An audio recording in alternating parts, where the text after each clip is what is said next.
Hello friends, welcome to online study centre. आज हम लोग पढ़ेंगे क्रॉनिकल के करंट अफेयर्स और ये जनवरी 2024 का संस्करण है। फुल एक्सप्लेनेशन के साथ पढ़ेंगे।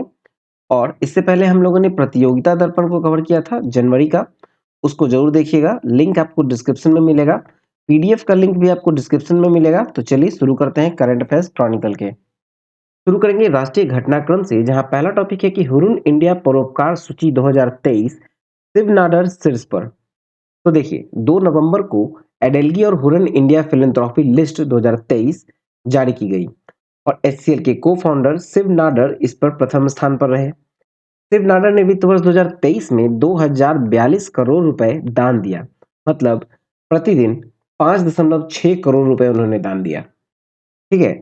और दूसरे स्थान पर रहे विप्रो के फाउंडर चेयरमैन अजीम प्रेम जी, जिन्होंने 1774 करोड़ रुपए दान दिया। फिर आपको जीरोधा के को-फाउंडर निखिल कामत, जो कि 37 वर्ष के हैं, वो सबसे कम उम्र के दानवीर हैं। और निखिल जो है उनके भाई हैं और जीरोधा के सीईओ हैं।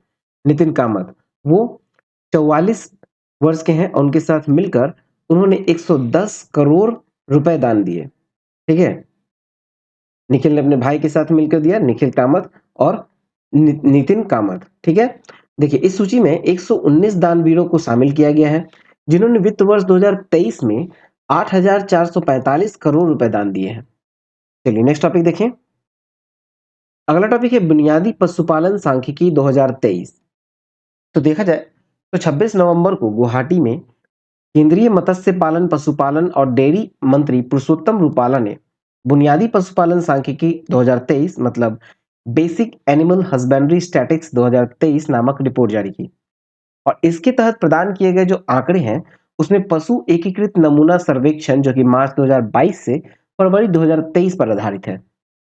कुछ मुख्य बिंदु देखा जाए तो जैसे कि दूध का उत्पादन, दूध के उत्पादन में इस बार सर्वाधिक सबसे अच्छा स्थान जो है वो है उत्तर प्रदेश का। वर्ष 2022-23 के दौरान हुआ यूं कि कुल दूध का जो उत्पादन हुआ था देश में, वो था 230.58 मिलियन टन। ये अनुमानित है 2022-23 का। ठीक है। जिसमें से पिछले 5 वर्षों में दूध उत्पादन में 22.81% की वृद्धि दर्ज की गई है। वर्ष 2023 के दौरान सबसे अधिक दूध जो उत्पादन हुआ वो उत्तर प्रदेश में हुआ, जो कि कुल दूध उत्पादन का हिस्सेदारी यहाँ पर 15.72% थी। अब देखिए अंडा उत्पादन में, तो कुल अंडा उत्पादन जो है संख्या में देखा जाए तो 138.38 बिलियन हुआ। ठीक है, ये अनुमान है। और आपको देश में जो कुल अंडा उत्पादन में जो प्रमुख योगदान रहा, वो रहा आंध्र प्रदेश का। 20.13% हिस्सेदारी रहा आंध्र प्रदेश का। फिर मांस उत्पादन में देखें तो कुल मांस उत्पादन जो है वो 9.77 मिलियन टन होने का अनुमान है, और जिसमें पिछले 5 वर्षों में 20.39% की वृद्धि दर्ज की गई है। कुल मांस उत्पादन में सर्वाधिक प्रमुख योगदान जो रहा वो 12.20% की रही हिस्सेदारी, और ये रही उत्तर प्रदेश की। अब देखते हैं ऊन उत्पादन में। तो वर्ष 2022-23 के दौरान देश में जो कुल ऊन उत्पादन हुए वो 33.61 मिलियन किलोग्राम हुआ, अनुमानित है। ठीक है। और कुल ऊन उत्पादन में 47.98% हिस्सेदारी के साथ राजस्थान का प्रमुख योगदान है। ये ऊन में देखा जाए तो जो वार्षिक वृद्धि दर संदर्भ में देखा जाए तो सबसे अधिक वार्षिक वृद्धि जो है वो अरुणाचल प्रदेश का रहा, 35.75%। ठीक है। चलिए नेक्स्ट देखें। नेक्स्ट टॉपिक है QS Asia university ranking 2024। QS मतलब क्वार्टरली साइमंड्स। ठीक है। और ये एक ब्रिटिश संस्था है। ठीक है। देखिए 8 नवंबर 2023 को क्वार्टरली साइमंड्स यानी क्यूएस द्वारा एशिया यूनिवर्सिटी रैंकिंग जारी की गई।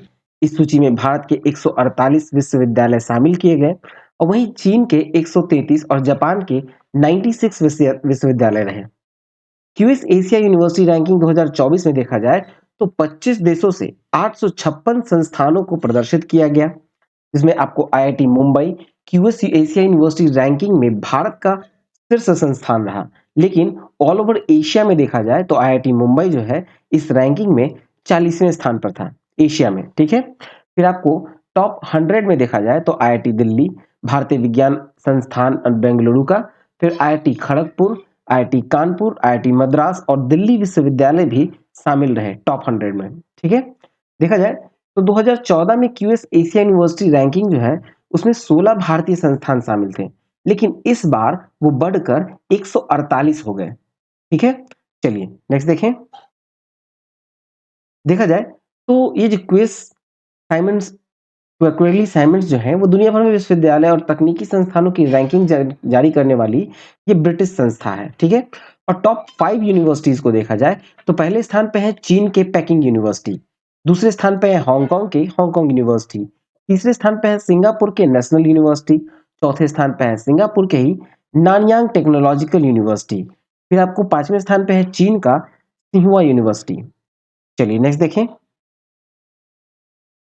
नेक्स्ट है वर्ल्ड एनर्जी आउटलुक रिपोर्ट 2023। तो देखा जाए तो हाल ही में अंतर्राष्ट्रीय ऊर्जा एजेंसी द्वारा विश्व ऊर्जा आउटलुक 2023 रिपोर्ट जारी की गई।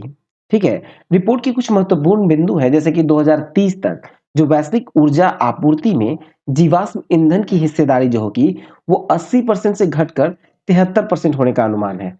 ठीक है, और वैश्विक ऊर्जा से संबंधित जो कार्बन डाइऑक्साइड है उसका उत्सर्जन जो है वो 2025 तक वो अपने चरम पर होगा। ये रिपोर्ट जो है दशक के अंत तक वैश्विक ऊर्जा क्षेत्र में जो होने वाले व्यापक परिवर्तन पर प्रकाश डालती है। और रिपोर्ट के अनुसार ये कहा गया है कि विश्व में नवीकरणीय ऊर्जा की हिस्सेदारी मौजूदा 30% से जो कि 2023 में ये बढ़कर 50% तक पहुंच जाएगी। ठीक है, चलिए आगे देखें। तो 2030 तक विश्व भर में सड़कों पर जो लगभग 10 गुना अधिक इलेक्ट्रिक कारें दिखाई देंगी। ठीक है, और रिपोर्ट के अनुसार ये कहा गया है कि नई अपतटीय पवन परियोजनाओं में निवेश 2030 तक 3 गुना तक बढ़ जाएगा। 2030 तक भारत के उद्योग जो है वो 30% कम कार्बन डाइऑक्साइड उत्सर्जित करेगा और भारतीय सड़कों पर एक यात्री कार द्वारा चले गए जो प्रत्येक किलोमीटर में 25% कम कार्बन डाइऑक्साइड का उत्सर्जन होगा। ठीक है, चलिए नेक्स्ट देखें। नेक्स्ट टॉपिक है वैश्विक समावेशिता सूचकांक यानी कि इंक्लूसिवनेस इंडेक्स। तो देखा जाए तो संयुक्त राज्य अमेरिका के कैलिफोर्निया विश्वविद्यालय के अदरिंग और बिलोंगिंग इंस्टीट्यूट के द्वारा समावेशिता सूचकांक प्रकाशित किया गया। इस सूचकांक में कुल 129 देशों को शामिल किया गया और इसमें भारत का जो स्थान है वो 117वां है। भारत जो है वो धार्मिक समावेशन में अंतिम स्थान पर रहा, 129वें स्थान पर, लिंग में 121वें स्थान पर रहा, विकलांगता में 108वें स्थान पर रहा, नस्ल में 87वें स्थान पर और सामान्य जनसंख्या में 40वें स्थान पर और एलजीबीटीक्यू में ये 39वें स्थान पर रहा। ठीक है, न्यूजीलैंड जो है वो लगातार दूसरे वर्ष इस सूचकांक में पहले स्थान पर रहा है। साथ ही देखा जाए तो बांग्लादेश जो 106 स्थान पर है, फिर इजराइल 115वें स्थान पर, ये छोटे देश हैं लेकिन भारत से बेहतर स्थिति में है। ठीक है, चलिए नेक्स्ट देखें। नेक्स्ट है हलाला सर्टिफिकेशन उत्पाद जो है उसकी बिक्री पर रोक लगा दी गई। तो देखा जाए तो 18 नवंबर को उत्तर प्रदेश में हलाला सर्टिफिकेशन वाले जो उत्पाद हैं उसके बनने, भंडारण करने, वितरण करने या बिक्री करने, इन सभी पर रोक लगा दी गई है। इसके अलावा आपको चेन्नई और हलाला इंडिया, दिल्ली की जमीयत उलमा ए हिंद हलाल ट्रस्ट, मुंबई की हलाल काउंसिल ऑफ इंडिया, इन सब पर भी एफआईआर दर्ज की गई है। एफआईआर में ये आरोप है कि ये जो गलत तरीके से सर्टिफिकेट जारी कर रहे हैं और अनुचित लाभ कमाया जा रहा है और समाज को बांटने की साजिश हो रही है। ये उत्पाद जो है वो सिर्फ एक वर्ग विशेष के उत्पादों को बढ़ावा देने के लिए है, ये आरोप लगाया गया है एफआईआर में। ठीक है, और देखा जाए हलाला सर्टिफिकेट के बारे में तो इसकी जो शुरुआत हुई थी वो 1974 में हुई थी। हलाला सर्टिफिकेट जो है वो पहले सिर्फ मांस से जुड़े उत्पाद को दिए जाते थे, लेकिन बाद में 1993 से ये हलाल सर्टिफिकेट जो है वो अन्य प्रोडक्ट जैसे कि कॉस्मेटिक, साबुन, तेल, इन सबको भी देना शुरू कर दिया गया था। ठीक है, चलिए नेक्स्ट देखें। नेक्स्ट है सर्ट इन आरटीआई दायरे के बाहर। तो देखा जाए तो केंद्र सरकार ने भारतीय कंप्यूटर आपातकालीन प्रतिक्रिया दल मतलब सर्ट इन को सूचना का अधिकार अधिनियम के दायरे में से छूट देती है। इसके लिए कार्मिक मंत्रालय द्वारा आरटीआई अधिनियम की धारा 24 में संशोधन किया गया। अब देखा जाए तो इस प्रकार जो शर्ट इनको केंद्र सरकार के द्वारा स्थापित जो संस्थाएं हैं जैसे कि आईबी, रॉ, ईडी, एनटीआरओ, इनके जैसे अन्य 26 खुफिया एजेंसी हैं, खुफिया और सुरक्षा संगठन हैं, उन सबको इस सूची में शामिल किया गया है जिन्हें आरटीआई के तहत छूट प्राप्त है। और ये सर्ट इन जो होगा वो 27वां स्थान पर रखा गया है इसको। ठीक है, छूट दिया गया इसे भी। और देखा जाए तो इलेक्ट्रॉनिक और सूचना प्रौद्योगिकी मंत्रालय के अंतर्गत काम करने वाला जो सर्टेन कंप्यूटर सुरक्षा से संबंधित राष्ट्रीय नोडल एजेंसी है। इसे साइबर सुरक्षा घटनाओं से निपटने के लिए आपातकालीन उपाय करने के अलावा उनकी रोकथाम के लिए दिशा निर्देश और सलाह जारी करने का भी काम सौंपा गया है। ठीक है, चलिए नेक्स्ट देखें। नेक्स्ट है पनडुब्बी रोधी वॉरफेयर क्राफ्ट अमीनी का जलावतरण। तो देखा जाए तो 16 नवंबर 2023 को तमिलनाडु के कट्टुपल्ली में भारतीय नौसेना के लिए पनडुब्बी विरोधी वॉरफेयर क्राफ्ट अमीनी का जलावतरण किया गया। ये garden rich ship builders and engineers द्वारा निर्मित है। ये वो उन 8 anti submarine warfare shallow water craft परियोजनाओं की श्रृंखला से है, जिसका ये चौथा पनडुब्बी रोधी वॉरफेयर क्राफ्ट है। कोची से लगभग 400 किलोमीटर पश्चिम में स्थित लक्षद्वीप में एक अमीनी द्वीप है और वो उनकी रणनीतिक समुद्री महत्व को दर्शाने के लिए ही इस जहाज का नाम अमीनी रखा गया है। पोत में समुद्री सीमाओं में पानी के भीतर दुश्मनों की पनडुब्बी का पता लगाने और उसे निष्क्रिय करने की क्षमता है इसमें। 900 टन का विस्थापन वाला 77 मीटर लंबा anti submarine warfare shallow water craft जहाजों की अधिकतम गति जो है वो 25 समुद्री मील तक हो सकती है। ठीक है, और देखा जाए तो एसडब्ल्यूसी श्रेणी का ये तीसरा जहाज है जो कि 13 जून को मैसर्स एलएनटी कट्टपली में लॉन्च किया गया था। ठीक है, अब इसका जलावतरण हो गया। चलिए नेक्स्ट देखिए। नेक्स्ट है आईएनएस सुमेधा ने नामीबिया की सद्भावना यात्रा की। तो देखा जाए तो 10 से 13 नवंबर तक पश्चिम अफ्रीका और अटलांटिक महासागर में भारतीय नौसेना के मिशन आधारित तैनाती को आगे बढ़ाते हुए आईएनएस सुमेधा ने नामीबिया की वॉल्विस खाड़ी में ठहराव के लिए एक पोर्ट कॉल किया। पोर्ट ऑफ कॉल एक जहाज की निर्धारित यात्रा पर एक मध्यवर्ती पड़ाव होता है, जहां जहाज आमतौर पर आपूर्ति, मरम्मत या कार्गो के ट्रांसशिपमेंट के लिए रुकता है। आईएनएस सुमेधा का यह पड़ाव जो है वो नामीबिया के साथ भारत के मधुर संबंधों का विस्तार, समुद्री सुरक्षा को बढ़ाने और मित्र देशों के साथ एकजुटता प्रदर्शित करता है। उल्लेखनीय है कि आईएनएस सुमेधा अफ्रीका में जारी विस्तारित परिचालन तैनाती के एक भाग के रूप में 21 नवंबर 2023 को मोजाम्बिक के मापुटो भी पहुंचा। ठीक है, 21 नवंबर को यह आगे जाकर मोजाम्बिक के मापुटो में पहुंचा। ठीक है, चलिए नेक्स्ट देखें। आगे है इसी में कि इस यात्रा के दौरान 23 से 25 नवंबर तक व्यावसायिक परस्पर वार्ता, क्रॉस डेक दौरे, योजनाएं निर्माण सम्मेलन और विशेष आर्थिक क्षेत्र निगरानी भी की गई। आईएनएस सुमेधा जो है वो सरयू श्रेणी के स्वदेशी रूप से विकसित नौसेना के अपतटीय गश्ती जहाज के बेड़े में तीसरा पोत है। ये विशाखापट्टनम स्थित भारतीय नौसेना के पूर्वी बेड़े का हिस्सा है। चलिए नेक्स्ट देखें। नेक्स्ट टॉपिक है महिलाएं पानी के लिए, पानी महिलाओं के लिए अभियान। तो देखा जाए तो 7 से 9 नवंबर तक आवासन एवं शहरी कार्य मंत्रालय ने अमृत योजना के तहत राष्ट्रीय शहरी आजीविका मिशन और ओडिशा शहरी अकादमी की साझेदारी में जल दिवाली महिलाएं पानी के लिए, पानी महिलाओं के लिए अभियान यानी women for water, water for women campaign चलाया। इस अभियान का लक्ष्य है देश में जल प्रणाली से महिलाओं को जोड़ना। इस अभियान के तहत महिलाओं को अपने शहर में जल उपचार संयंत्रों का दौरा करवाने के अलावा जल उपचार प्रक्रियाओं के बारे में जानकारी प्रदान की गई। भारत में देखा जाए अगर उपचार संयंत्र के बारे में तो ये लगभग 3000 से अधिक जल उपचार संयंत्र हैं, जिनकी निर्मित जल उपचार क्षमता जो है वो 65,000 मिलियन लीटर प्रतिदिन से अधिक है और परिचालन क्षमता जो है वो 55,000 मिलियन लीटर प्रतिदिन से अधिक है। ठीक है, आगे देखें। तो नेक्स्ट टॉपिक है आयुर्वेद फॉर वन हेल्थ अभियान। 10 नवंबर को 8वें आयुर्वेद दिवस के अवसर पर आयुर्वेद फॉर वन हेल्थ अभियान की वैश्विक सफलता का महापर्व हरियाणा के पंचकुला में मनाया गया। 9 से 10 नवंबर को हरियाणा के पंचकुला में आयुर्वेद दिवस के वैश्विक अभियान का समापन समारोह भी मनाया गया। प्रतिवर्ष धन्वंतरी जयंती के दिन आयुष मंत्रालय की ओर से विश्व आयुर्वेदिक दिवस का आयोजन किया जाता है और आयुर्वेद फॉर वन हेल्थ की जन संदेश के साथ यह अभियान जो है वो भारत ही नहीं पूरे विश्व में पूरे 1 माह तक संचालित किया जाता है। चलिए नेक्स्ट देखें। नेक्स्ट है S-400 मिसाइल डिफेंस सिस्टम का नाम सुदर्शन। तो देखिए, भारतीय वायुसेना ने श्री कृष्ण के शस्त्र सुदर्शन चक्र के नाम पर रूस से मिले एयर डिफेंस मिसाइल सिस्टम यानी S-400 का नाम सुदर्शन रखा है। चीन की सीमा से लगे जो पूर्वोत्तर क्षेत्र में भारतीय सेना के साथ आयोजित आकाश पूर्वी अभ्यास में वायुसेना ने पहली बार S-400 को शामिल किया और भारत और रूस के बीच ये 5 स्क्वाड्रन S-400 मिसाइल सिस्टम के लिए 35,000 करोड़ रुपए का समझौता हुआ था और रूस अब तक भारत को 3 S-400 डिफेंस सिस्टम की आपूर्ति कर चुका है, जबकि 2 सिस्टम 2024 तक मिलने हैं। तीनों S-400 को देश की पूर्वी, पश्चिमी और उत्तरी सीमा पर तैनात किया गया है। ठीक है, चलिए नेक्स्ट देखें। नेक्स्ट है अंतरराष्ट्रीय क्रूज जहाज कोस्टा सेरेना का घरेलू नौकायान।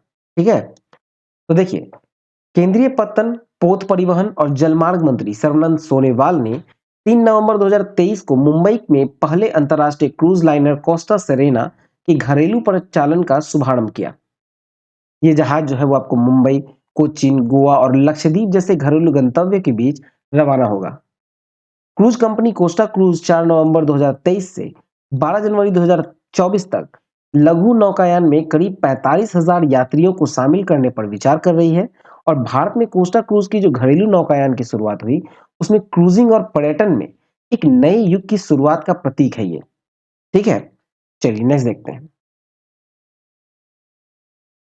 नेक्स्ट है छऊ पर्व। छऊ पर्व महोत्सव का उद्घाटन। तो ये जो जम्मू कश्मीर के उपराज्यपाल मनोज सिन्हा ने 15 नवंबर 2023 को छऊ लोक नृत्य पर छऊ पर्व का उद्घाटन किया। यह महोत्सव जो है वो आपको 15 से 17 नवंबर 2023 को श्रीनगर में आयोजित किया गया। इस महोत्सव का जो उद्देश्य है वो है इस पारंपरिक नृत्य शैली के बारे में जागरूकता उत्पन्न करना। छऊ जो है एक प्रकार का नृत्य नाटिका है जो कि पश्चिम बंगाल, झारखंड, उड़ीसा में अपने पारंपरिक रूप में देखने को मिलती है। यह महोत्सव संगीत नाटक अकादमी नई दिल्ली द्वारा आयोजित किया गया था। चलिए नेक्स्ट देखें। नेक्स्ट टॉपिक है हर बच्चे के लिए हर अधिकार अभियान। तो देखा जाए तो 18 से 25 नवंबर तक उत्तर प्रदेश सरकार ने हर बच्चे के लिए हर अधिकार यानी every right for every child अभियान संचालित किया। अभियान का जो विषय है वो है लैंगिक समानता तथा देखभाल व समर्थन और केंद्रित है जो कि परिवार, घरों, स्कूलों, खेल, करियर, स्वास्थ्य देखभाल और बाल संरक्षण सुविधाओं के साथ-साथ समुदाय और सार्वजनिक जीवन के समान अवसरों की वकालत करता है। इस अभियान का जो उद्देश्य है वो है छात्रों के लिए समान अवसर सुनिश्चित करना। पावर एंजल बाल संसद के नेतृत्व में यह अभियान जो है सभी प्राथमिक, उच्च प्राथमिक और कस्तूरबा गांधी विद्यालयों में चलाया गया है। चलिए नेक्स्ट देखें। नेक्स्ट है बिहार अब मछली की उत्पादन में लगभग आत्मनिर्भर। तो देखा जाए तो बिहार में अब मछली की उत्पादन में लगभग आत्मनिर्भर हो चुका है। राज्य में प्रत्येक वर्ष 8.02 लाख मीट्रिक टन मछली की मांग के मुकाबले वर्तमान में 7.62 लाख मीट्रिक टन मछली का उत्पादन हो रहा है। बिहार जो है मछली के उत्पादन में अब देश के शीर्ष 4 राज्यों में शामिल हो गया। बिहार में मछली पालन में सबसे बड़ा योगदान रहा शेखपुरा जिले का। राज्य में जो वर्तमान में प्रत्येक वर्ष प्रति व्यक्ति 6.460 किलोग्राम मछली की खपत है। ठीक है, और बिहार में कतला मछली की खपत सर्वाधिक है। रेहू दूसरे स्थान पे है और मृगल जिसे नैनी कहा जाए तो उसका संदर्भ में ये तीसरे स्थान पर है। राज्य भर में सभी राज्य भर में अभी अभी जो है वो 37.0545 मीट्रिक टन मछलियां दूसरे राज्यों में भेजी जा रही हैं। ठीक है, चलिए नेक्स्ट देखें। नेक्स्ट है नागालैंड की नगर पालिकाओं में महिलाओं हेतु 33% सीटें आरक्षित। तो देखा जाए तो 9 नवंबर को नागालैंड विधानसभा ने शहरी स्थानीय निकायों में महिलाओं के लिए 33% सीटें आरक्षित करने से संबंधित नागालैंड नगर पालिका विधेयक 2023 पारित कर दिया। विधेयक के पारित होने से राज्य में 2 दशकों के बाद पहली बार महिला आरक्षण प्रावधान के साथ नगर निकाय चुनाव का मार्ग प्रशस्त हो गया, जो कि राज्य में आखिरी बार जो निकाय चुनाव हुए थे वो 2004 में हुए थे। देखा जाए तो नागालैंड नगर पालिका विधेयक में कर, भूमि और भवनों से संबंधित प्रावधान को बाहर रखा गया है। नागालैंड नगर पालिका अधिनियम 2001 के कुछ प्रावधानों पर आदिवासी होहो द्वारा गंभीर आपत्ति जताई गई है, क्योंकि ये प्रावधान जो है अनुच्छेद 371 ए का उल्लंघन करते थे। ठीक है, इसलिए इस पे आपत्ति जताई गई है। और देखा जाए तो नागालैंड को जो अनुच्छेद 371 ए है, उसके तहत ये विशेष दर्जा प्राप्त है, जो कि नागाओं की धार्मिक या सामाजिक प्रथाओं, भूमि और संसाधनों के स्वामित्व और हस्तांतरण की सुरक्षा प्रदान करता है। ठीक है, चलिए नेक्स्ट देखें। अब आते हैं अंतर्राष्ट्रीय घटनाक्रम की ओर। तो देखा जाए तो भारत ग्लोबल फोरम मध्य पूर्व और अफ्रीका 2023। तो देखिए 27 नवंबर 2023 को संयुक्त अरब अमीरात के दुबई में भारत ग्लोबल फोरम मध्य पूर्व एवं अफ्रीका 2023 नामक कार्यक्रम का शुभारंभ किया गया। अनलीसिंग एम्बिशंस विषय पर आयोजित इस कार्यक्रम में भारत, मध्य पूर्व और अफ्रीका के बीच सहयोग के अवसरों का पता लगाने के लिए व्यापारिक नेताओं और नीति निर्माताओं के बीच बैठक हुई है। वित्त मंत्री निर्मला सीतारमण ने वर्चुअल माध्यम से इस कार्यक्रम को संबोधित करते हुए कोप 28 से पहले जलवायु वित्त पोषण और प्रौद्योगिकी हस्तांतरण पर ठोस कार्रवाई की मांग की है। वित्त मंत्री ने जलवायु वित्त और प्रौद्योगिकी हस्तांतरण में प्रगति की कमी पर चिंता व्यक्त किया और कहा कि इस दिशा में कोई ठोस कदम नहीं उठाया जा सकता।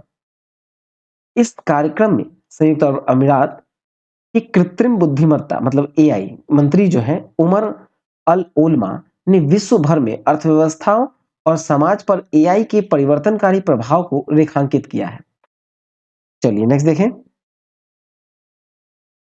नेक्स्ट है थाईलैंड में समलैंगिक विवाह की अनुमति। तो देखा जाए तो 21 नवंबर को थाईलैंड की कैबिनेट ने समलैंगिक विवाह की अनुमति देने के लिए नागरिक संहिता में संशोधन की मंजूरी दी। इस विधेयक को दिसंबर 2023 में संसद में प्रस्तुत किया जाएगा और संसद की मंजूरी के बाद यदि यह कानून बन जाता है तो समलैंगिक विवाह की अनुमति देने वाला थाईलैंड जो है वो एशिया में ताइवान और नेपाल के बाद ये तीसरा स्थान पर होगा। देखा जाए तो नागरिक और वाणिज्य संहिता में संशोधन से समान लिंग वाले जोड़ों के लिए जो पुरुष और महिला या पति पत्नी का शब्द है वो व्यक्ति एवं विवाह भागीदार में बदल दिया जाएगा। ये कानून समान लिंग वाले जोड़ों के रिश्ते को परिवार बसाने के अधिकार की गारंटी देगा। ठीक है, और विश्व के 34 देशों में समलैंगिक विवाह को मान्यता दी गई है। इनमें 10 देशों में कोर्ट के जरिए फैसला आया और 23 देश ऐसे हैं जहां कानूनी तौर पर समलैंगिक विवाह को मान्यता मिली है। चलिए नेक्स्ट देखें। अगला टॉपिक है थाईलैंड के द्वारा भारतीय हेतु वीजा मुक्त यात्रा की सुविधा। तो देखा जाए तो 10 नवंबर से भारतीय जो हैं वो बिना वीजा के थाईलैंड की यात्रा कर सकते हैं और वहां पर 30 दिन तक रह सकते हैं। ठीक है, देखा जाए तो भारतीय पासपोर्ट धारक के लिए थाईलैंड में वीजा मुक्त पहुंच जो है वो 10 नवंबर से 2023 से शुरू होगी और ये 10 मई 2024 तक उपलब्ध है। इससे पहले आपको श्रीलंका ने भी किया था। भारत और उनके साथ साथ 6 अन्य देशों को भी वीजा मुक्त किया था, जिसमें आपको चीन है, रूस है, मलेशिया है, इंडोनेशिया, जापान और थाईलैंड है। इन सभी देशों के जो आगंतुक हैं उन सबको वीजा मुक्त प्रवेश की पहल की घोषणा की गई थी श्रीलंका के द्वारा। अब देखें हेनले एंड पार्टनर्स की जो नवीनतम पासपोर्ट इंडेक्स है 2023 उसके अनुसार अगर देखें तो भारतीय पासपोर्ट धारक जो है वो बिना वीजा के 57 कंट्रीज की यात्रा कर सकते हैं। ठीक है, चलिए नेक्स्ट देखें। नेक्स्ट है चिली अंतरराष्ट्रीय सौर गठबंधन यानी आईएसए का 95वां देश। तो देखा जाए तो 6 नवंबर 2023 को चिली अंतरराष्ट्रीय सौर गठबंधन का 95वां सदस्य बन गया। अंतरराष्ट्रीय सौर गठबंधन और सौर ऊर्जा प्रौद्योगिकी के वितरण में वृद्धि के लिए एक सदस्य संचालित एवं सहयोगी मंच है। आईएसए का जो मूल उद्देश्य है वह ऊर्जा तक पहुंच को सुविधाजनक बनाना, ऊर्जा सुरक्षा सुनिश्चित करना और अपने सदस्य देशों में ऊर्जा संक्रमण को बढ़ावा देना है। शुरुआत में भारत और फ्रांस के संयुक्त प्रयास से आईएसए की संकल्पना 2015 में 21वें कॉन्फ्रेंस ऑफ पार्टीज यानी कोप 21 के दौरान की गई थी। चलिए नेक्स्ट देखें। अब आते हैं आर्थिक वाणिज्यिक परिदृश्य की ओर, जहां पहला है निवेशक जोखिम न्यूनीकरण को बढ़ाने हेतु IRRA प्लेटफॉर्म। तो देखा जाएगा तो 20 नवंबर 2023 को भारतीय प्रतिभूति एवं विनियामक बोर्ड जो है सेबी के अध्यक्ष माधवी पुरी बुच ने बॉम्बे स्टॉक एक्सचेंज में इन्वेस्टर रिस्क रिडक्शन एक्सेस मतलब IRRA प्लेटफॉर्म को आधिकारिक तौर पर लॉन्च किया। IRRA प्लेटफॉर्म की जो 3 अक्टूबर को सॉफ्ट लॉन्चिंग हुई और IRRA प्लेटफॉर्म का जो मुख्य उद्देश्य है वो है निवेशकों के धन की सुरक्षा करना और उनके हितों की सुरक्षा सुनिश्चित करना। ये प्लेटफॉर्म अपने निवेशकों के लिए इंटरनेट आधारित ट्रेडिंग और वायरलेस टेक्नोलॉजी के माध्यम से सुरक्षा ट्रेडिंग का समर्थन करने वाले ट्रेडिंग सदस्यों के लिए तैयार किया गया है। चलिए नेक्स्ट देखें। नेक्स्ट है कि आरबीआई ने पीएनबी और फेडरल बैंक पर जुर्माना लगाया। ठीक है, तो देखिए 3 नवंबर को भारतीय रिजर्व बैंक ने कहा कि उसने केंद्रीय बैंक के मानदंडों का उल्लंघन करने के लिए Punjab National Bank, Federal Bank, फिर आपको Kosamattam Finance, Mercedes Benz Financial Services पर आर्थिक जुर्माना लगाया है। पंजाब नेशनल बैंक पर जो ये जुर्माना है वो है अग्रिम पर ब्याज दर और बैंकों में ग्राहक सेवा से संबंधित कुछ प्रावधानों का अनुपालन नहीं करने के लिए लगाया गया। फिर आरबीआई ने नो योर कस्टमर के नियमों के कुछ प्रावधानों का उल्लंघन के लिए फेडरल बैंक पर जुर्माना लगाया और आरबीआई ने मर्सिडीज बेंच प्राइवेट लिमिटेड जो है उस पर अपने नो योर कस्टमर यानी केवाईसी के निर्देश 2016 के कुछ प्रावधानों का अनुपालन नहीं करने के लिए 10 लाख रुपए का जुर्माना लगाया है। और देखा जाए तो कोस्टम कोस्टम फाइनेंस लिमिटेड जो कोट्टायम पर गैर बैंकिंग वित्तीय कंपनी व्यवस्थित रूप से महत्वपूर्ण गैर जमा लेने वाली कंपनी और जमा लेने वाली कंपनी यानी रिजर्व बैंक के निर्देश 2016 के कुछ प्रावधानों का अनुपालन नहीं करने के लिए इस पर जुर्माना लगाया गया। चलिए नेक्स्ट देखें। नेक्स्ट है city bank, bank of Baroda, Indian overseas bank पर जुर्माना। तो 22 नवंबर 2023 को भारतीय रिजर्व बैंक ने विभिन्न नियामकीय मानदंडों के उल्लंघन को लेकर city bank, bank of Baroda और इंडियन ओवरसीज बैंक पर कुल 10.34 करोड़ रुपए का जुर्माना लगाया। रिजर्व बैंक ने तीनों बैंकों पर जुर्माना नियामक अनुपालन में हुई कमियों के आधार पर लगाया है। इसका उद्देश्य है बैंकों द्वारा अपने ग्राहकों के साथ किए गए किसी भी लेन देन या समझौते की वैधता को प्रभावित करना नहीं। देखा जाए तो जमाकर्ता शिक्षा व जागरूकता कोष योजना से जुड़े नियमों और वित्तीय सेवाओं के आउटसोर्सिंग के मामले में आचार संहिता का अनुपालन नहीं करने के लिए सिटी बैंक पर सबसे अधिक 5 करोड़ रुपए का जुर्माना लगाया गया। फिर आपको कर्ज लेकर सेंट्रल रिपोजिटरी के गठन और अन्य मामलों से जुड़े कुछ निर्देशों के उल्लंघन के लिए सार्वजनिक क्षेत्र के बैंक हैं बैंक ऑफ बड़ौदा उसको 4.34 करोड़ का जुर्माना लगाया गया। चेन्नई स्थित एक पब्लिक सेक्टर के इंडियन ओवरसीज बैंक पर कर्ज संबंधित निर्देशों के उल्लंघन के लिए 1 करोड़ का जुर्माना लगाया गया। नेक्स्ट देखते हैं। नेक्स्ट है जीआई टैग। जीआई टैग में है सी बकथॉर्न फल को जीआई टैग। तो देखा जाए तो हाल ही में लद्दाख में पाए जाने वाली सी बकथॉर्न फल को भौगोलिक संकेतक मतलब जीआई टैग प्रदान किया गया। सी बकथॉर्न फल जो है ये जीआई टैग जो है लद्दाख का चौथा जीआई टैग होगा। सी बकथॉर्न फल को उद्योग और वाणिज्य मंत्रालय ने श्रेणी 31 के तहत लद्दाख उद्योग एवं वाणिज्य विभाग को लद्दाख सी बकथॉर्न के लिए पंजीकृत मालिक के रूप में मंजूरी दी है। सी बकथॉर्न लद्दाख का दूसरा फल है जिसे जीआई टैग के रूप में विशिष्ट पहचान मिली है। ठीक है, और सी बकथॉर्न फल को बढ़ावा देने की कोशिश की जा रही है। इस फल से जूस और अन्य उत्पाद तैयार करने के लिए स्थानीय उद्यमियों को भी सहयोग दिया जा रहा है। चलिए नेक्स्ट देखें। नेक्स्ट है डीजीसीए से लाइसेंस पाने वाली पहली ड्रोन कंपनी। तो देखा जाए तो रतन इंडिया इंटरप्राइजेज लिमिटेड की सहयोगी कंपनी है throttle aerospace system. Throttle aerospace system को उसके ड्रोन उत्पाद डीओपीओ के लिए नागरिक उड्डयन महानिदेशालय से टाइप प्रमाणन प्राप्त हुआ है। ड्रोन लाइसेंस पाने वाली यह देश की पहली कंपनी बन गई। डीओपीओ एक बहुउद्देशीय ड्रोन है जो कि सर्वेक्षण, मैपिंग, निरीक्षण, कृषि, निगरानी और आपदा प्रबंधन सहित कई कार्य के लिए उत्तम है। ये 5 किलोग्राम से कम वजन वाला ये छोटा ड्रोन 49 मिनट तक 32.4 किलोमीटर प्रति घंटा की रफ्तार से उड़ान भर सकता है और 50 डिग्री सेल्सियस तक तापमान पर ये काम कर सकता है। ठीक है? ये ड्रोन जो है एक उड़ान में 1.5 वर्ग किलोमीटर की दूरी तय कर सकता है।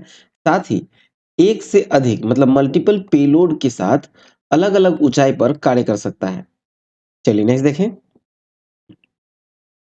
नेक्स्ट है रक्षा परियोजना में भारत का पहला 100% एफडीआई।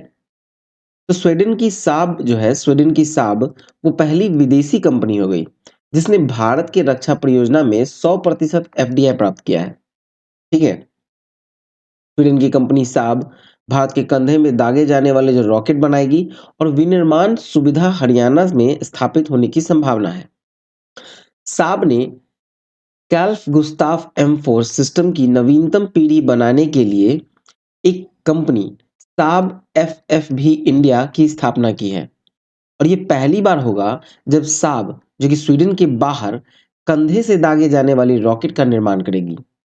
वर्तमान में भारत रक्षा क्षेत्र में स्वचालित मार्ग से केवल 74% एफडीआई की ही अनुमति देता है। ठीक है? चलिए नेक्स्ट देखें। अब आते हैं पुरस्कार सम्मान की ओर, जहां पहला है डॉक्टर सैयदना सैफुद्दीन को पाकिस्तान का सर्वोच्च नागरिक सम्मान। तो देखिए, मुंबई से संचालित इस्लाम के दाऊदी बोहरा पंथ के प्रमुख डॉक्टर सैयदना मुफद्दल सैफुद्दीन को पाकिस्तान का सर्वोच्च नागरिक सम्मान निशान-ए-पाकिस्तान से सम्मानित किया जाएगा। डॉक्टर सैयदना जो है, वो पाकिस्तान का कोई सर्वोच्च नागरिक सम्मान प्राप्त करने वाले चौथे भारतीय होंगे। जो पहले थे, वो थे मोरारजी देसाई और उन्होंने 1990 में उन्हें दिया गया था यह सम्मान। देखा जाए तो निशान-ए-पाकिस्तान या फिर कहा जाए तो grand cross of the order of Pakistan, Pakistan के राष्ट्रीय हित में सर्वोच्च सम्मान वाली सेवाओं के लिए प्रदान किए जाने वाला सर्वोच्च नागरिक सम्मान है। चलिए नेक्स्ट देखें। नेक्स्ट टॉपिक है जेसीबी साहित्य पुरस्कार 2023। तो देखा जाए तो तमिल लेखक हैं पेरुमल मुरुगन। उनके उपन्यास फायर बर्ड के लिए साहित्य का प्रतिष्ठित जेसीबी पुरस्कार 2023 प्रदान किया गया। फायर बर्ड तमिल उपन्यास आलंदा पैची का अंग्रेजी अनुवाद है। ठीक है, आलंदा पैची तमिल में था और इंग्लिश में फायर बर्ड है। इस पुस्तक को अंग्रेजी में अनुवाद जननी कन्नन द्वारा किया गया। फायरबर्ड में पेरुमल मुरुगन ने जमीन से जुड़े जीवन की एक सार्वभौमिक कहानी को आश्चर्यजनक विशिष्टता के साथ प्रस्तुत किया है। चलिए नेक्स्ट देखें। अगला है इन्फोसिस पुरस्कार 2023। तो 15 नवंबर 2023 को इन्फोसिस साइंस फाउंडेशन ने भारत में वैज्ञानिक अनुसंधान के क्षेत्र में उल्लेखनीय योगदान के लिए 6 लोगों को प्रतिष्ठित इन्फोसिस पुरस्कार 2023 देने की घोषणा की। पुरस्कार 13 जनवरी 2024 को प्रदान किए जाएंगे और विजेताओं का चयन जो है वो निम्नलिखित 6 श्रेणी में किया गया। पहला है आपको इंजीनियरिंग एंड कंप्यूटर विज्ञान, इसमें दिया गया है प्रोफेसर सच्चिदानंद त्रिपाठी को। मानविकी में दिया गया है जानवी फाल्के को। जीवन विज्ञान में दिया गया है प्रोफेसर अरुण कुमार शुक्ला को। गणितीय विज्ञान में दिया गया है प्रोफेसर भार्गव भट्ट को। भौतिक विज्ञान में दिया गया है मुकुंद तथाई को और सामाजिक विज्ञान में दिया गया है प्रोफेसर करुणा मंतेना को। चलिए नेक्स्ट देखें। अगला है नंदिनी दास को ब्रिटिश अकादमी पुरस्कार। ठीक है, ब्रिटिश अकादमी पुस्तक पुरस्कार 2023। तो देखिए, भारतीय मूल की लेखिका है नंदिनी दास को वैश्विक सांस्कृतिक समाज के लिए 2023 ब्रिटिश अकादमी पुस्तक पुरस्कार से सम्मानित किया गया। नंदिनी दास को ठीक है, नंदिनी दास को यह अवार्ड जो है उनकी पुस्तक courting India, England, Mughal India and the origins of empire के लिए प्रदान किया गया। इस पुस्तक में मुगल दरबार में इंग्लैंड के पहले राजनयिक मिशन के माध्यम से ब्रिटेन और भारत के संबंधों की घटनाओं का वर्णन है। नंदिनी ऑक्सफोर्ड विश्वविद्यालय में अंग्रेजी साहित्य की प्रोफेसर हैं। ठीक है, चलिए नेक्स्ट देखें। नेक्स्ट है केनेथ बोल्डिंग पुरस्कार। अर्थशास्त्री बीना अग्रवाल को पारिस्थितिकी अर्थशास्त्र के लिए प्रतिष्ठित केनेथ बोल्डिंग पुरस्कार प्रदान किया गया।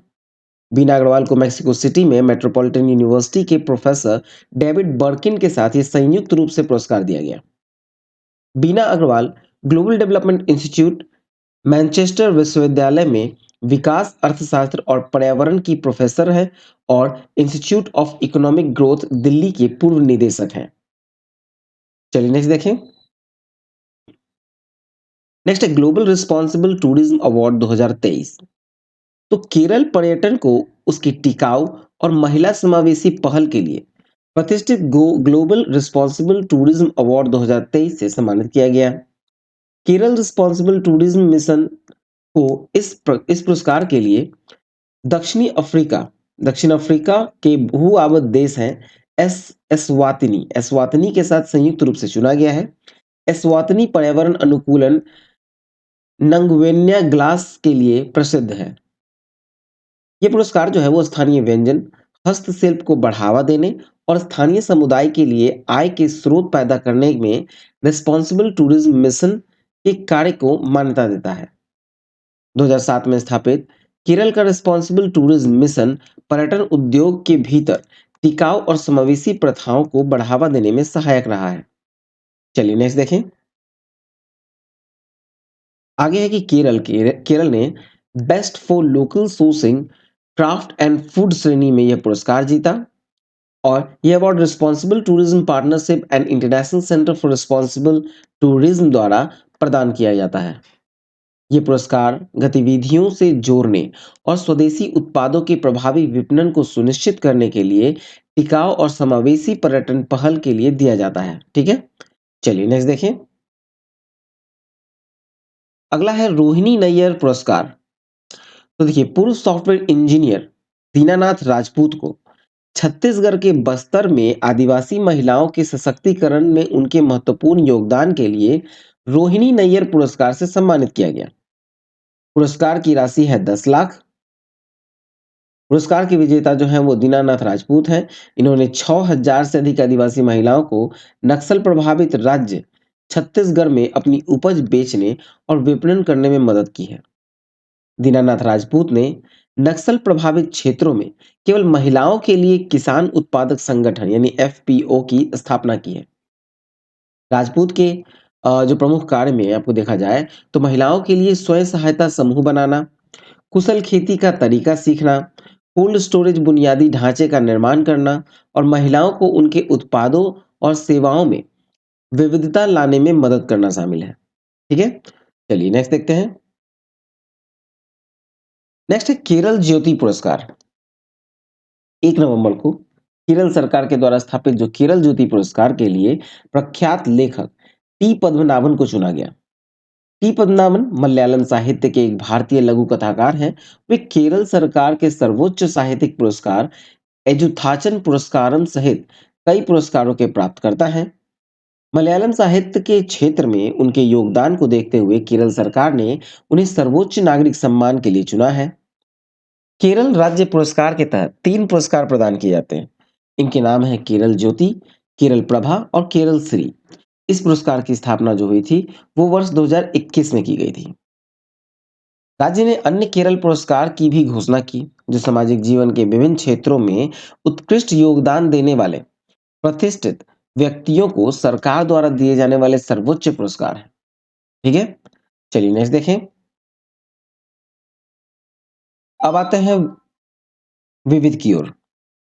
विविध में देखा जाए तो युद्ध अभ्यास त्रिशक्ति प्रहार, ठीक है, देखा जाए तो 13 से 15 नवंबर को राजस्थान के पश्चिमी मोर्चे पे भारतीय सेना के तीनों अंगों की ओर से जैसलमेर में संयुक्त युद्ध अभ्यास त्रिशक्ति प्रहार किया गया और इस अभ्यास में पुणे स्थित जो वायुसेना की दक्षिण पश्चिम कमान की ऑपरेशन कैपेबिलिटी और रेडीनेस का विशेष रूप से प्रदर्शन किया गया।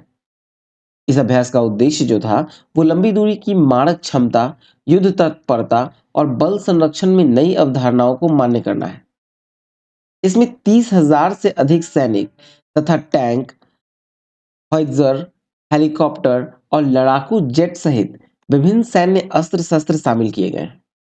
अभ्यास में एकीकृत हवाई भूमि संचालन, तीव्र लामबंदी और सटीक हमला पर ध्यान केंद्रित किया गया। चलिए नेक्स्ट देखें। नेक्स्ट है अभ्यास पूर्वी आकाश। तो ये 30 अक्टूबर से 5 नवंबर तक भारतीय वायुसेना की पूर्वी वायु कमान द्वारा वार्षिक कमांड स्तरीय अभ्यास पूर्वी आकाश का आयोजन किया गया। इस अभ्यास यह अभ्यास जो था वो चुनौतीपूर्ण पहाड़ी इलाकों में आयोजित किया गया, जिसमें भारतीय सेना का संयुक्त अभियान भी शामिल है। अभ्यास जो है वो पूर्वी आकाश प्राथमिक उद्देश्य अपनी सभी भूमिकाओं में वायु शक्ति के अनुप्रयोग को प्रदर्शित करना है। अभ्यास में इंडियन एयरफोर्स जो है वो गरुड़ भारतीय वायुसेना के विशेष बलों के साथ वायुसेना में वायुसेना के जो बड़े मतलब बेड़े में जो शामिल विशेष लड़ाकू विमान है उसको प्रदर्शन किया गया। ठीक है। अभ्यास में जो भारत के पूर्वी क्षेत्र में स्वदेशी रूप से विकसित हल्के लड़ाकू विमान जैसे कि आपको तेजस की पहली बार तैनाती की गई। चलिए नेक्स्ट देखें। अभ्यास पूर्वी आकाश एक व्यापक अभ्यास है जो पूर्वी वायुसेना कमान की क्षमताओं और तत्परता को प्रदर्शित करता है। इसमें आक्रामक और रक्षात्मक ऑपरेशन, हवाई टोही एवं विभिन्न खतरों के लिए त्वरित प्रतिक्रिया शामिल है, जो दिन और रात दोनों समय आयोजित किए जाते हैं। ठीक है। चलिए नेक्स्ट देखते हैं। अगला है माउंट एवरेस्ट के पास 21,500 फीट से स्काई डाइव करने वाली पहली महिला। तो देखिए 13 नवंबर को भारतीय स्काई डाइवर शीतल महाजन ने विश्व की सबसे ऊंची चोटी माउंट एवरेस्ट के सामने 21,500 फीट की ऊंचाई से एक हेलीकॉप्टर से छलांग लगाई।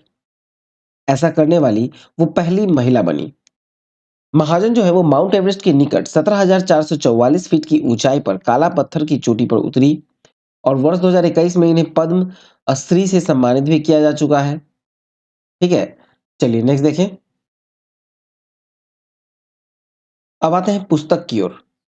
पुस्तक है mapping of the archives in India. लेखक है प्रोफेसर रमेश चंद्र गौर और विस्मय बसु।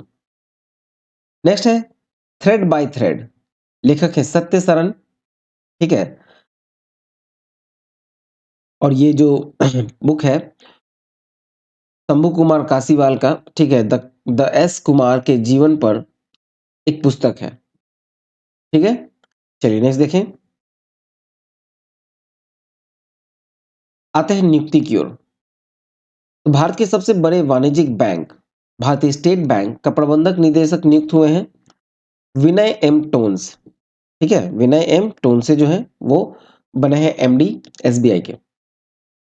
फिर है अमेरिका के प्रशासनिक सम्मेलन की परिषद के सदस्य के रूप में नियुक्त हुए, तो ये हुए हैं शकुंतला भाया, भारतीय मूल की अमेरिकी हैं।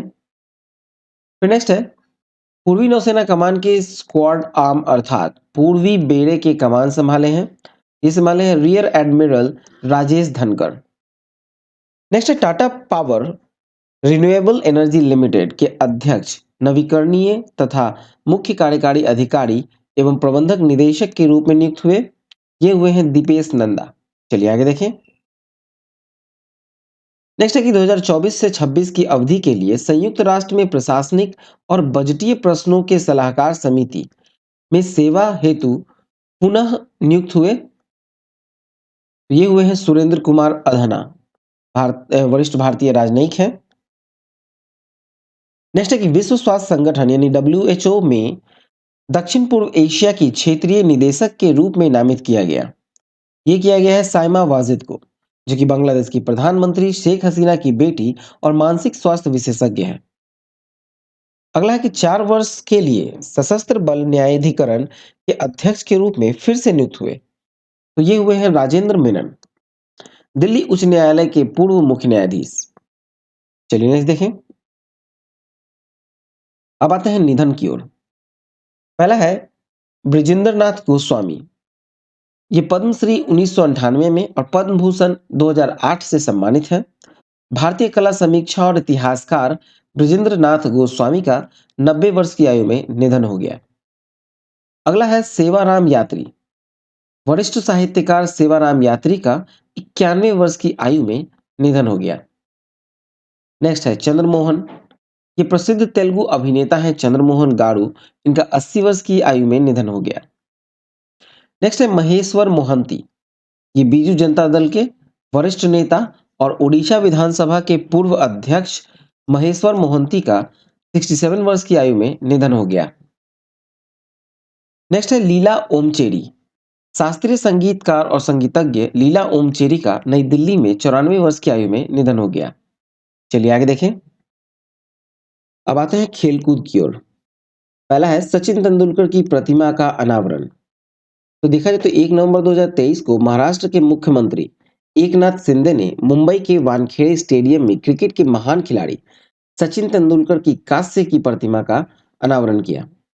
इस प्रतिमा को महाराष्ट्र के अहमदनगर के चित्रकार मूर्तिकार प्रमोद कांबले ने बनाया। सचिन को इस प्रतिमा का उनके ट्रेडमार्क लॉफ्टेड ड्राइव के पोज में चित्रित किया गया। सचिन तेंदुलकर ने वर्ष 2013 में वानखेड़े स्टेडियम में ही अंतरराष्ट्रीय क्रिकेट से संन्यास लिया था। ठीक है, चलिए नेक्स्ट देखें। अगला है 11वां सुल्तान जौहर कप। ठीक है, 11वां सुल्तान जौहर हॉकी कप। ये 27 अक्टूबर से 4 नवंबर तक 11वां सुल्तान जौहर कप 2023 का आयोजन मलेशिया के जौहर में हुआ। विजेता रहा ऑस्ट्रेलिया, उपविजेता रहा जर्मनी। वर्ष 2023 के संस्करण में कुल 8 टीमों ने भाग लिया, जो पारंपरिक रूप से 6 से विस्तारित हैं। नेक्स्ट है मानवी जैन ने 66वीं राष्ट्रीय निशानेबाजी में स्वर्ण जीता। तो देखा जाए तो 23 नवंबर 2023 को मध्य प्रदेश की मानवी जैन ने मध्य प्रदेश राज्य निशानेबाजी एकेडमी रेंज में 66वीं राष्ट्रीय निशानेबाजी चैंपियनशिप में जूनियर महिला 25 मीटर स्टैंडर्ड पिस्टल स्पर्धा का खिताब जीता है। 66वीं राष्ट्रीय निशानेबाजी प्रतियोगिता जो हुई वो आपको 15 नवंबर से 9 दिसंबर 2023 तक नई दिल्ली के डॉक्टर करनी सिंह निशानेबाजी रेंज और भोपाल के एमपी शूटिंग रेंज में आयोजित की जा रही है। मानवी ने 566 अंक के साथ खिताब जीता है और दिल्ली की नाम्या कपूर 561 अंकों के साथ दूसरे स्थान पर रही है। डॉक्टर करनी सिंह निशानेबाजी रेंज में तेलंगाना के धनुष श्रीकांत ने पुरुष बधिर में 10 मीटर एयर राइफल वर्ग में नया राष्ट्रीय रिकॉर्ड बनाया। वो क्वालिफिकेशन में 626.4 अंक के साथ शीर्ष पर रहे। चलिए नेक्स्ट देखें। अगला है एशियाई तीरंदाजी चैंपियनशिप 2023। तो ये 3 से 10 नवंबर तक बैंकॉक में एशियाई तीरंदाजी चैंपियनशिप का आयोजन हुआ और एशियाई तीरंदाजी चैंपियनशिप 2023 में भारत ने 3 स्वर्ण, 1 रजत और 3 कांस्य पदक के साथ कुल 7 पदक जीते। देखा जाए कुछ पदक विजेताओं को तो प्रणीत कौर जो कि महिला कंपाउंड में स्वर्ण पदक जीता इन्होंने। अदिति स्वामी प्रियांश ये मिश्रित कंपाउंड में स्वर्ण पदक जीता। प्रणीत कौर ज्योति सुरेखा वेनम आदिति स्वामी महिला कंपाउंड टीम में स्वर्ण पदक जीता। ज्योति सुरेखा वेनम महिला कंपाउंड में रजत पदक। अभिषेक वर्मा पुरुष कंपाउंड में कांस्य पदक। टीशा पुनिया भजन कौर अंकिता भगत महिला रिकवर टीम में कांस्य पदक। अभिषेक वर्मा प्रथमेश फुगे और प्रियांश पुरुष कंपाउंड टीम में कांस्य पदक। ठीक है, ये भारतीय पदक विजेता थे एशियाई तीरंदाजी चैंपियनशिप में। चलिए नेक्स्ट देखें। अब आते हैं दिवस की ओर। पहला है 1 नवंबर विश्व शाकाहारी दिवस। 7 नवंबर को मनाया गया राष्ट्रीय कैंसर जागरूकता दिवस। इसका थीम था देखभाल अंतराल को समाप्त करें, close the gap gear gap. ठीक है, क्लोज द केयर गैप। 8 नवंबर को मनाया गया विश्व रेडियोग्राफी दिवस जिसका थीम था रोगी सुरक्षा का जश्न मनाना। 9 नवंबर को मनाया गया है राष्ट्रीय विधिक साक्षरता दिवस।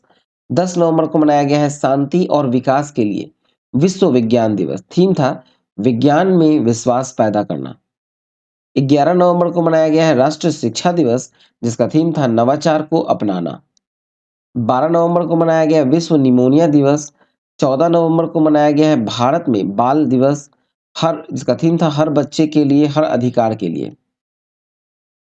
14 नवंबर को मनाया गया विश्व मधुमेह दिवस। थीम है मधुमेह शिक्षा तक पहुंच। 15 नवंबर को मनाया गया झारखंड का स्थापना दिवस। 16 नवंबर को मनाया गया है अंतरराष्ट्रीय सहिष्णुता दिवस जिसे कहते हैं international day for tolerance. Theme था सहिष्णुता, शांति और सुलह का मार्ग। 16 नवंबर को मनाया गया है राष्ट्रीय प्रेस दिवस। थीम है आर्टिफिशियल इंटेलिजेंस के युग में मीडिया। 17 नवंबर को मनाया गया है राष्ट्रीय मिर्गी दिवस। थीम है कलंक। 20 नवंबर को मनाया गया है सार्वभौमिक बाल दिवस। थीम है हर बच्चे के लिए हर अधिकार के लिए। 21 नवंबर को मनाया गया है विश्व मस्तिष्की दिवस। फिर 21 नवंबर को मनाया गया है विश्व टेलीविजन दिवस, थीम था सरल उपयोग। 25 नवंबर को मनाया गया है महिलाओं के खिलाफ हिंसा उन्मूलन के लिए अंतरराष्ट्रीय दिवस। ठीक है, महिलाओं के खिलाफ हिंसा उन्मूलन के लिए अंतरराष्ट्रीय दिवस। थीम है एकजुट महिलाओं और लड़कियों के खिलाफ हिंसा को रोकने के लिए निवेश करें। 26 नवंबर को मनाया गया संविधान दिवस या कानून दिवस। ठीक है, चलिए, तो चलिए ये वीडियो समाप्त होता है। Online study centre dot in पर जाकर पीडीएफ डाउनलोड कर सकते हैं। ठीक है, पीडीएफ डाउनलोड या फिर टेलीग्राम पे भी कर सकते हैं आप हमारे पीडीएफ डाउनलोड। वीडियो अच्छा लगा हो तो लाइक करें, शेयर करें, कमेंट करें, सब्सक्राइब करें और नोटिफिकेशन बेल को जरूर दबाएं अपडेट के लिए। मिलते हैं नेक्स्ट वीडियो में। जय हिंद।